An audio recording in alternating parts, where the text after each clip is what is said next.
आज हम करेंगे 8वीं क्लास का संस्कृत का लेसन 10। पाठ का नाम है नीति नवनीतम, नीति शास्त्र का सार तत्व।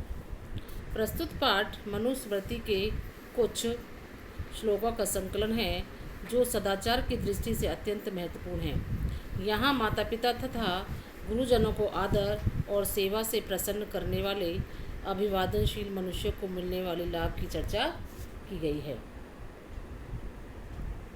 इसके अतिरिक्त सुख दुख में समान रहना, अंतरात्मा को आनंदित करने वाले कार्य करना तथा इसके विपरीत कार्यों को त्यागना, सम्यक विचार उपरांत तथा सत्य मार्ग का अनुसरण करते हुए कार्य करना आदि शिष्टाचारों का उल्लेख भी किया गया है। तो आज हम इन श्लोकों की हिंदी करेंगे।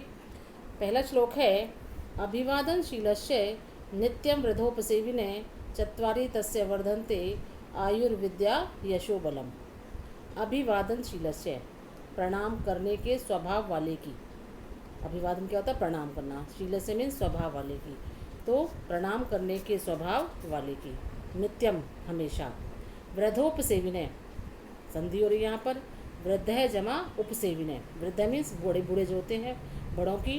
उपसेविने सेवा करने वाले की, बड़ों की सेवा करने वाले की।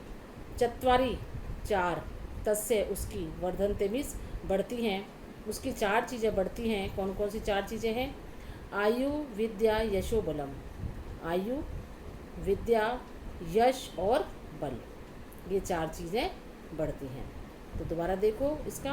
प्रणाम करने के स्वभाव वाले की और बड़ों की सेवा करने वालों की आयु विद्या यश और बल, ये चार चीज़ें बढ़ती हैं।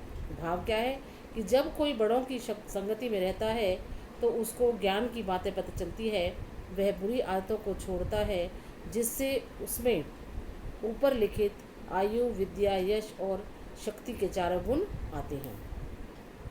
ठीक है।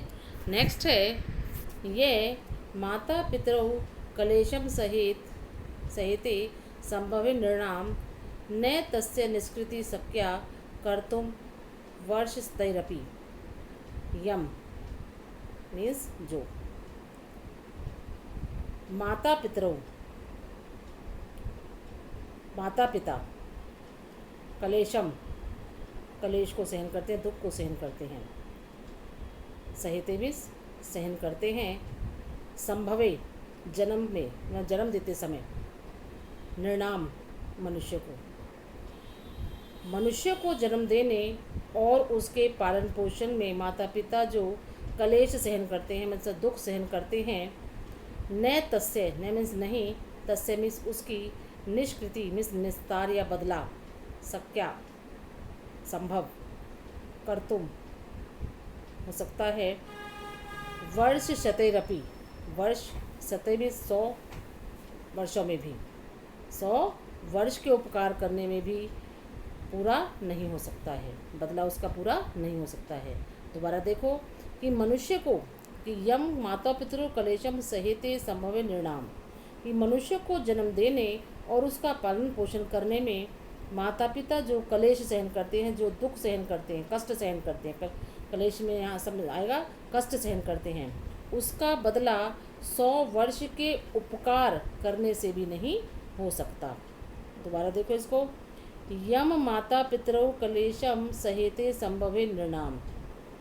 संभव मीन्स जन्म देने में, तो मनुष्य जन्म देता है, को मनुष्य को जन्म देने और उसका उसका पालन पोषण करने में माता पिता जिस कष्ट को सहन करते हैं, उसका बदला वर्ष शतैरपि, वर्ष मीन्स वर्ष, शतै मीन्स 100, अपि मीन्स भी, 100 वर्षों में भी उसका निष्कृति मीन्स बदला या उपकार, उसका बदला नहीं हो सकता। उसका बदला 100 वर्ष के उपकार करने से भी नहीं हो सकता।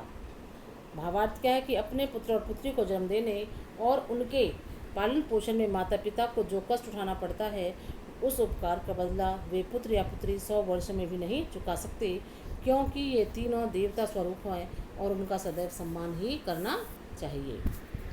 अगला देखो। तयोर नित्यम प्रियम कुर्यात् आचारस्य च सर्वदा तेषेवेव त्रिषु तुष्टेषु तपः सर्वं समाप्यते। तयो नित्यम, तय मीन्स उनके, नित्य मीन्स प्रतिदिन, उन दोनों के, तयो मीन्स उन दोनों के, कुर्याद करें या करना चाहिए, आचार्यस्य च सर्वदा, आचार्य और माता पिता, उन दोनों कौन है, माता पिता और आचार्य का, उन माता पिता और आचार्य का सदा प्रियम कुर्याद, प्रिय करना चाहिए, कि जो उन्हें अच्छा लगे वह करना चाहिए, क्योंकि तेषे वे, त्रिषु मीन्स तीनों से, के तुष्टेषु संतुष्ट हो जाने पर, सर्व समाप्यते तप सर्व समाप्यते, मानो सभी प्रकार का तप ही पूर्ण हो जाता है। उन माता पिता और आचार्य का सदा प्रिय करना चाहिए, क्योंकि उन तीनों के संतुष्ट हो जाने पर, उन तीनों माता पिता और गुरु के संतुष्ट हो जाने पर मानो सभी प्रकार का तप ही पूर्ण हो जाता है। कहने का तात्पर्य क्या है, इसका भावार्थ क्या है, किसी भी मनुष्य के निर्माण में माता पिता और आचार्य का सबसे बड़ा योगदान होता है। इसलिए अनुभवी विद्वान लोगों का मानना है कि प्रत्येक मनुष्य को हमेशा इनके अनुकूल आचरण करना चाहिए, क्योंकि यदि ये तीनों संतुष्ट हो जाते हैं तो मानो व्यक्ति ने अपने जीवन का सबसे बड़ा तप पूर्ण कर लिया है। अगला है, फोर्थ है, सर्वम परवशम दुखम सर्व आत्मवशम सुखम एतद विद्यात समासेन लक्षणम सुख दुखयो।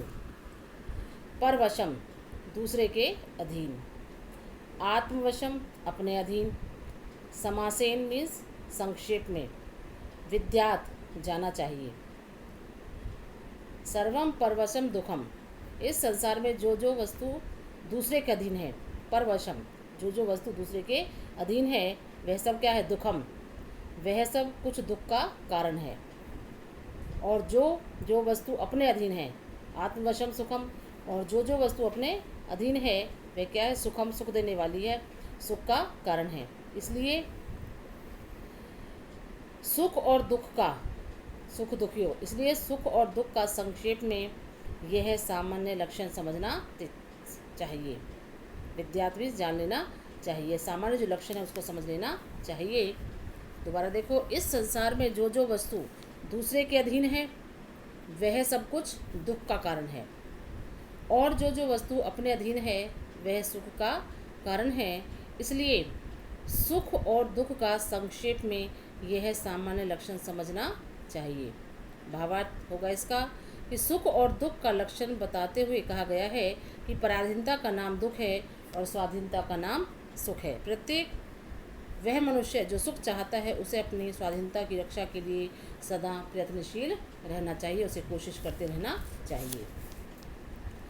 अगला देखो, यत् कर्म कुर्वतो अस्य स्वात् परितोषो अंतरात्मने तत्प्रयत्नेन कुर्वीत विपरीतम तु वर्जयेत।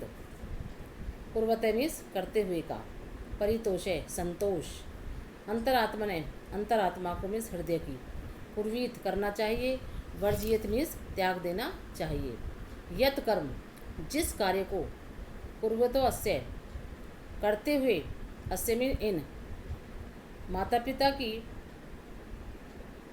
आत्मा, अंतरात्मा को स्यात् परितोष है, संतोष मिलता है, प्रसन्नता मिलती है, तत्प्रयत्न कुर्वीत उस कार्य को प्रयत्नपूर्वक, तत्प्रयत्न उसको प्रयत्नपूर्वक कुर्वीत मीन्स करना चाहिए, विपरीतम तु वर्जयेत और इसके विपरीत इसके विपरीत जो कार्य माता पिता को मन को पीड़ित कर, माता पिता के मन को दुख देते हैं, पीड़ित करते हैं, उस कार्य को वर्जयेत मीन्स छोड़ देना चाहिए। तो जिस कार्य को करते हुए माता पिता की अंतरात्मा को संतोष होता है, मिलता है, प्रसन्नता मिलती है, उस कार्य को प्रयत्नपूर्वक करना चाहिए, और इसके विपरीत जो कार्य माता पिता के मन को पीड़ित करते हैं उस कार्य को छोड़ देना चाहिए। कहने का भाव है, माता और पिता को संतुष्ट रखना पुत्र और पुत्री का परम धर्म है। इसलिए कोई भी काम करने से पहले मन में यह विचार अवश्य करना चाहिए कि देवता स्वरूप माता और पिता को इस कार्य करने से प्रसन्नता होगी अथवा उन्हें कष्ट होगा। यदि उन्हें प्रसन्नता मिलती है तो वह कार्य करना चाहिए, अन्यथा उस कार्य को छोड़ देना चाहिए। अगला देखो, अगला लास्ट है ये। दृष्टिपूतं नयसेत पादम, वस्त्रपूतं जलम पिबेत, सत्यपूतां वद्यवाचम, मनः पूतं समाचरेत। दृष्टिपूतम, अच्छी प्रकार दृष्टि डालकर देखा गया। दृष्टिपूतम मतलब अच्छी प्रकार से दृष्टि डालकर देखा गया। पादम मीन्स पैर। न्यसित रखना चाहिए, रखें। वस्त्रपूतम वस्त्र से छाना हुआ। जलम पिबेत जल पिए, जल पीना चाहिए, जल पिए। सत्यपूतम वदेवाचम सत्य से पवित्र वाणी बोलनी चाहिए। मनः पूतम समाचरेत और मन से पवित्र होकर ठीक ठाक आचरण करना चाहिए। तो देखो, दृष्टिपूतम न्यसेद पादम, मार्ग पर चलते हुए अच्छी प्रकार दृष्टिपात करके ही पग आगे रखना चाहिए। मतलब जैसे हम रास्ते में चलते हैं तो हमें अच्छी तरह से देख करके, रास्ते में देख करके अपना पैर आगे बढ़ाना चाहिए। तो मार्ग पर चलते हुए अच्छी प्रकार दृष्टिपात करके ही पग आगे बढ़ना चाहिए। वस्त्रपूतम जलम पिबेत, वस्त्र से छानकर जल पीना चाहिए। सत्यपूतम वदेवाचम वदेतवाचम, सत्य से पवित्र हुई वाणी बोलनी चाहिए। और मनः पूतम समाचरित, मन से पवित्र होकर ठीक ठीक आचरण करना चाहिए। कहने का भाव है कि मार्ग में कदम आगे बढ़ाने से पहले मार्ग चलने योग्य है या नहीं इसकी पहचान कर लेनी चाहिए और तभी अपना पैर आगे बढ़ाना चाहिए। जल में कई प्रकार के हानिकारक कीटाणु हो सकते हैं, इसलिए उनसे बचने के लिए वस्त्र से छान कर जल को पीना चाहिए। सत्युक्त वाणी का ही व्यवहार करना चाहिए और अपने मन को पूरी तरह पवित्र करके समुचित आचरण करना चाहिए। तो ये यहाँ पर पाठ के सरलाट हो चुके हैं। और जो अब पेपर में आपके आना है, जो पेपर होंगे नेक्स्ट वीक आपके पेपर शुरू हो जाएंगे, उसमें जो सिलेबस आना है वो आएगा अब लेसन 1 से लेकर लेसन 9 तक, और थोड़ी ग्रामर आएगी, तो अपनी अपनी तैयारी कर लेना। और ये लेसन की मैं हिंदी आपको भेज रही हूँ, वो अपनी कॉपी पर करनी है।